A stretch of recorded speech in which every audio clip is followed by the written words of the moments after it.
Helo. Fy enw i di Helena Herklots a fi yw Comisiynydd Pobl Cymru.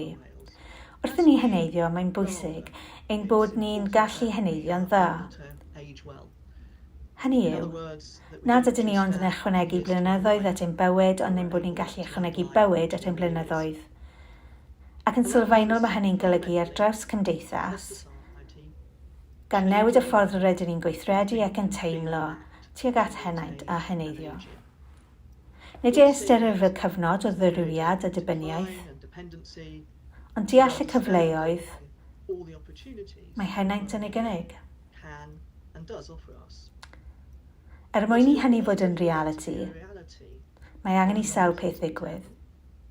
Yn gyntaf, mae angen sicrhau bod ni'n mynd i'r afael a ragfan ar sail oed. Yr anffafraeth sy'n bodoli oherwydd ein hoedran.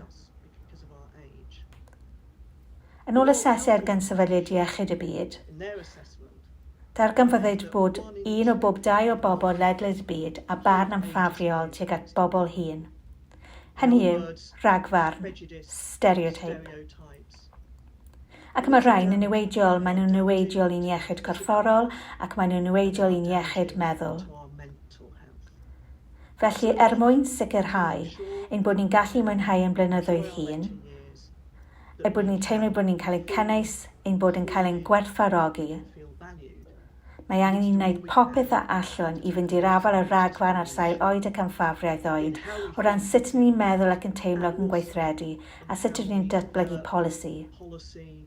Sut rydyn ni'n darparu gwasanaethau i sicrhau bod nhw'n cynnwys pob oedran, ac yn cynnwys pawb yn ei holl amrywiaeth. Yn lleol, mae angen sicrhau, os oes angen cymorth arnom ni wrth i ni fynd yn hun, ei bod e yno i ni. Ac mae angen i ni sicrhau bod y rwystrau a all ein hatal rhag heneiddio'n dda yn cael ei dileu. Un o'r ffyrdd y gallen wneud hynny yw sicrhau bod ein cymunedau o blaid pobl hŷn. Hynny yw ei bod nhw'n galluogi i fentro allan ac i gwneud y pethau sy'n bwysig i ni. Cymunedau sy'n ein gwerthfawrogi nid ein hanwybyddu, sy'n rhoi cyfleoedd i ni gymryd rhan, boed hynny trwy wirfoddoli, neu barhau i wneud y pethau rydyn ni wedi mwynhau gydol ein bywydau. Yma yng Nghymru nawr rydyn ni'n datblygu cymunedau o blaid pobl hŷn ar draws y wlad, a gan ymuno ar rwydwaith rhyngwladol a byd-eang o gymunedau dinasoedd sydd o blaid bobl hŷn. Mae sicrhau cefnogaeth leol wrth gwrs yn golygu buddsoddi mewn gwasanaethau lleol, pethau mae pobl hŷn yn gallu cyrraedd, a bod pethau ar gael, boed ar-lein neu beidio.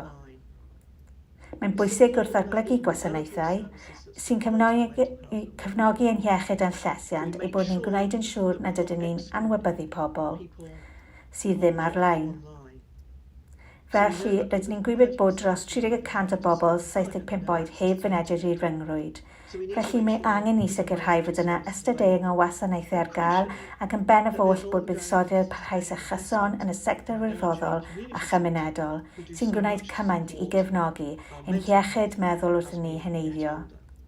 Mae Cymru'n esiamplau arbennig ledled Cymru o brosiectau a gwasanaethau sy'n gwneud hynny. Enghraifft o dynion a grwpiau cerdded, i gyfleoedd gwirfoddoli a rannu sgiliau gyda chenedlaethau eraill. Ac os oes angen y gwasanaethau gig sydd ar gael i ni, mae angen sicrhau bod ein hanghenion yn cael ei barnu nid ar sail ein hoed, ond ar sail yr hyn sydd ei angen. Felly mae angen i ni sicrhau nad ydych yn ffafriaeth o ran oed wrth i wasanaethau iechyd meddwl gael ei datblygu a'n darparu. Mae pobl wedi cael profiad y deimlad yn ynysig ac yn unig, yn enwedig yn ystod cyfnod y pandemig. I nifer o bobl hŷn, maen nhw wedi bod yn byw gyda hyn ers blynyddoedd. Felly yn ein gwaith i ddatblygu cymunedau o blaid bobl hŷn, mae angen sicrhau bod nad oes unrhyw un yn cael ei difetha, gan unigrwydd a theimlo'n ynysig. Mae angen i'r grwpiau cymunedol a'r mudiadau sy'n gwneud cymaint i bobl hŷn wybod bod buddsoddiad canoliadau ar gael ei bod nhw'n gallu parhau a'u gwaith arbennig.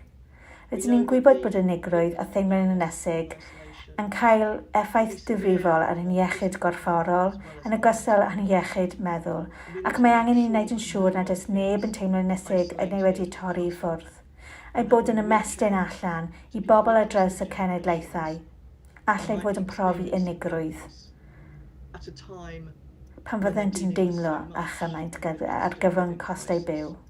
Mae gennym ni gyfle arbennig nawr, gyda strategaeth newydd law yn llaw at iechyd meddwl gan gyd-gysylltu a chydweithwyr ar draws y byd gan ei bod ni nawr yn negawd heneiddion iach a genhedloedd unedig. Ac yn sylfaenol mae angen i sicrhau wrth i ni symud ymlaen